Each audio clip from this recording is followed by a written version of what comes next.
समस्त शिशु भाई भाई मानू अभिभावक मानू स्वागत और अभिनंदन। आज विषय हूँ बौद्धि विकास क्रियाकलाप हूँ जलचर जीव। आस भाई भाई मैंने आम जलचर जीव विषय किसी आलोचना करवा।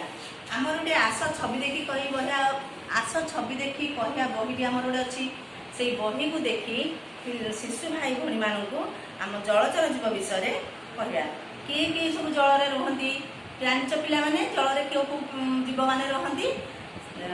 अच्छा आम देखा कौ जीव गुड़िक जल रुहति देखुच ये गोटे कईंछ कईंछ देखीच।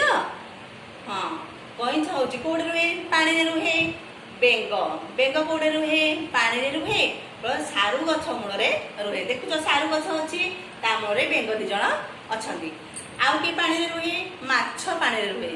माछ को देखीच माछ खाइच ना। हाँ माछ खाइच माछ हूँ पानी रे रुहे। आउ किए रुहे पानी रे ना कंकड़ा बिछा रहे। किए रुहे ना कंकड़ा बिछा पानी रे रुहे।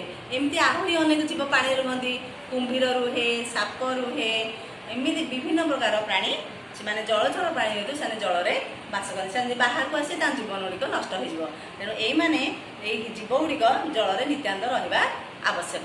तेणु शिशु भाई भाई मैंने जलचर जीव गुड़िक विषय धारणा देवे एवं केउ गुड़िक जल में रुहति से गुड़िक से आस छवि देखी बही कहया बही सूचना देते।